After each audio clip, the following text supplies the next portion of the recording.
E aí pessoal, beleza? No vídeo de agora eu quero introduzir um assunto que na verdade eu não sei nem em que pasta eu vou colocá-lo, porque na verdade eu estou antecipando aqui, estou dando um spoiler de uma masterclass que eu já tenho ideia de fazer. Na verdade ela já está montada na minha cabeça e eu provavelmente farei uma produção dessa masterclass em algum momento no futuro, mas até lá eu não podia deixar de compartilhar com vocês a ideia que eu já também veiculo nos treinamentos, né? Quem foi meu aluno sabe que eu sempre toco nesses assuntos, e esses assuntos são realmente muito importantes do ponto de vista de custo, do ponto de vista da proteção física das pessoas, né? Segurança das instalações e tudo mais. Então, eu não vou falar de um ensaio específico, eu vou falar de um contexto, eu vou falar do que eu estou chamando aqui de análise quantitativa em ensaios não destrutivos. O que é uma análise quantitativa, para também não ficar colocando o termo como algo muito rebuscado?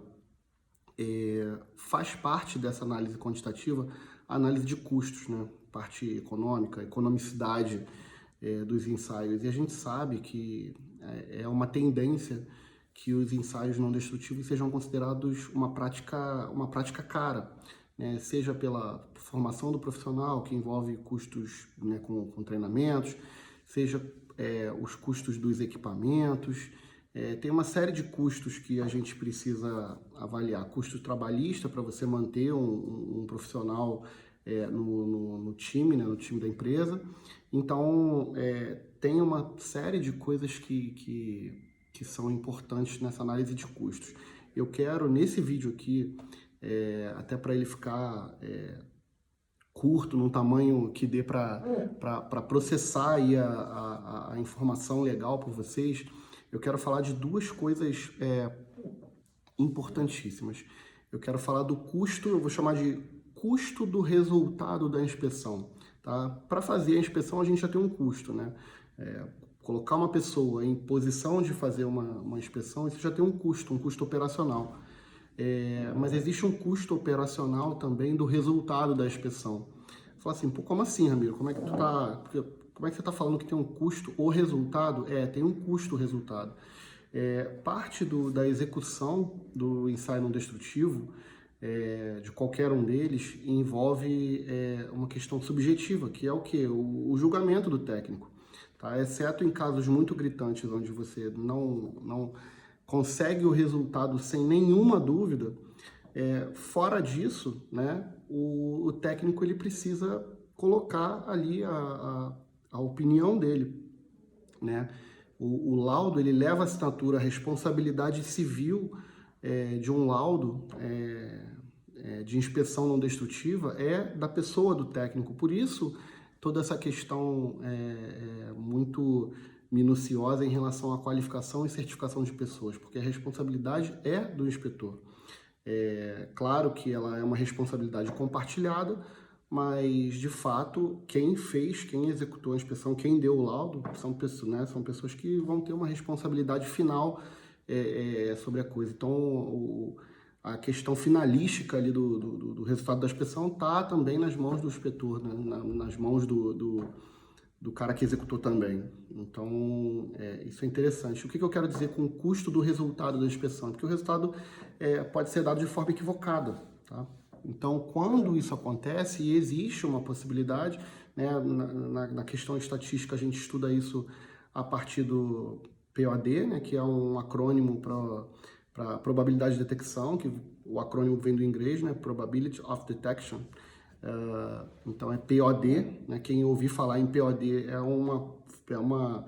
é um estudo relacionado à detecção em ensaios não destrutivos, mas descendo um pouquinho o nível da coisa, no final das contas, é o parecer do inspetor que vai valer.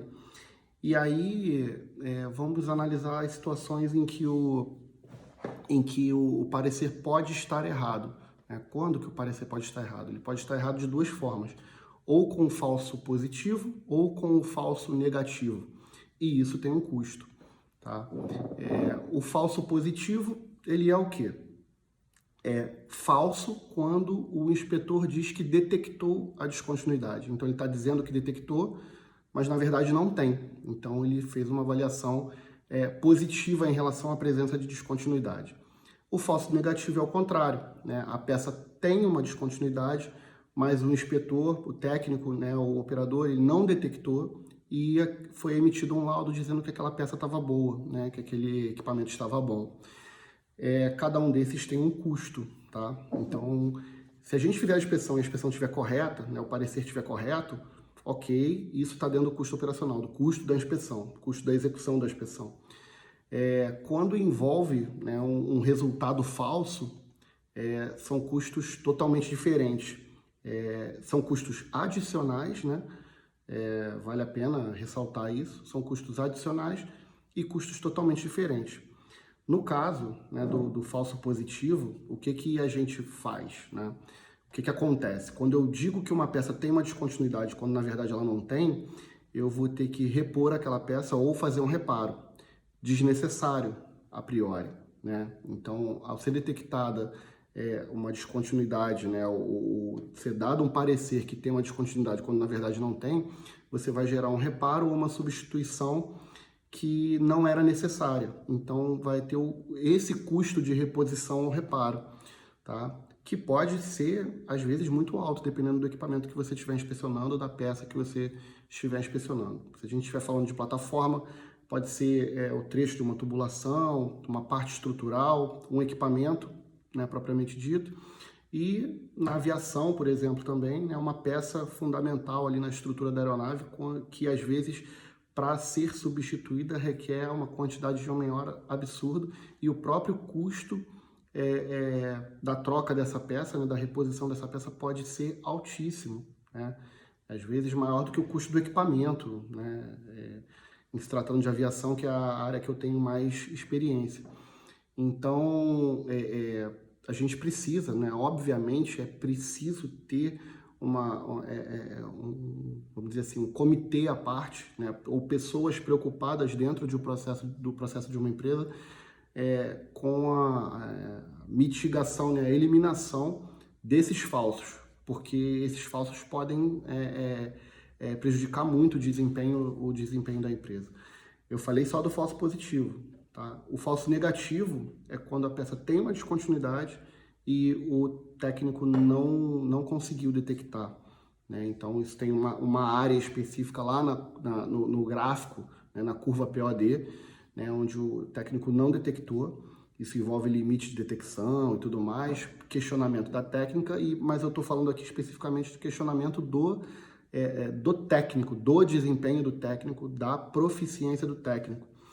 E qual é o custo desse falso negativo? Na verdade, não dá nem para calcular, porque se você coloca um equipamento, né, um avião, por exemplo, ou né, uma plataforma para continuar funcionando como se nada, nenhuma discrepância estivesse ocorrendo, você pode, inclusive, ter o prejuízo com vidas, né?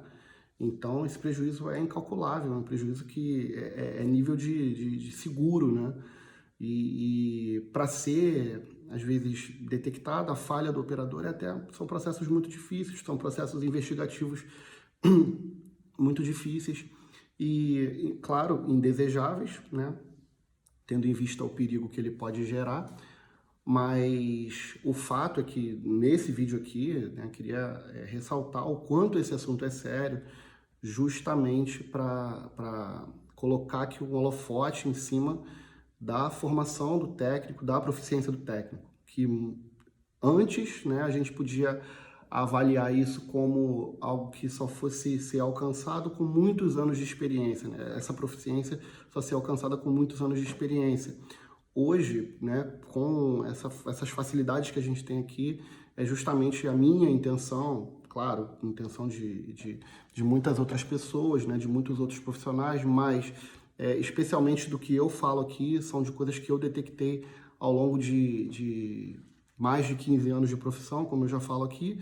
Então, na verdade, você não precisa passar por tudo o que eu passei, por tudo que outros profissionais passaram, porque a gente pode incrementar né, a formação de muitos profissionais e através desses canais, né, de internet, fazer trabalhos que essencialmente vão dar o toque da formação continuada, né, onde a gente pode realmente formar grupos, formar comitês, para a gente discutir assuntos em altíssimo nível. Então, tudo aquilo que eu venho falando aqui a respeito de formação profissional, aquilo ali não é meramente voltado para, quero formar pessoas e tal. Não, existe uma preocupação, o END tem uma razão de ser, tá?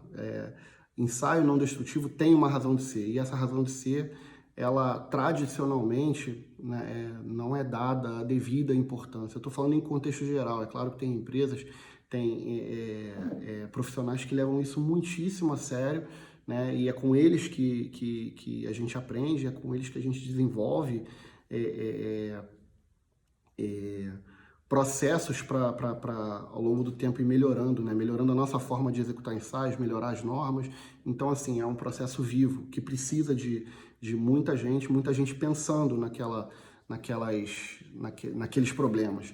Então, esse vídeo aqui, ele é um vídeo para o profissional de END, para quem está querendo entrar na carreira, já entrar com essa consciência, né, com essa autorresponsabilidade. É para o pessoal de vendas também, né? Eu conheço muitas pessoas de vendas ao longo desses mais de 15 anos e só quem sobreviveu a esse tempo todo são os melhores, são os caras que também entendem muito de como os ensaios não destrutivos evoluíram. Então eu quero mandar aqui também um grande abraço para todos eles que também foram de certa forma professores para mim, né? Porque muitos me ensinaram, né, bastante coisa do que eu sei e transmito aqui para vocês. Então é justo que eu também contribua com esse trabalho que foi tão bem feito. Um vendedor ordinário, ele não sobreviveu a esse tempo todo, porque não acompanhou a evolução dos ensaios. Então, nesse vídeo aqui, eu queria deixar esse alerta, tá? Fazer uma aula sobre isso seria uma aula maior, né? Seria realmente uma análise quantitativa de um ensaio, fazer estudo de caso com líquido penetrante, fazer estudo de caso com ultrassom e a gente avaliar impacto de cada coisa, de cada linha desses custos dentro do processo. Mas acredito que esse primeiro momento aqui seja legal a gente já estabelecer aqui um diálogo, um fórum de discussão e que vocês interajam, né?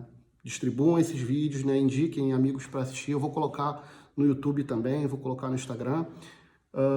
E espero que vocês gostem do que está sendo falado aqui e conversem comigo como tem feito nos grupos que a gente criou já até agora, tá bom, pessoal? Então, né, com um pigarro aqui final, queria me despedir de vocês, espero que curtam esse vídeo aí e distribuam aí para os amigos, tá bom? Um grande abraço, tchau, tchau.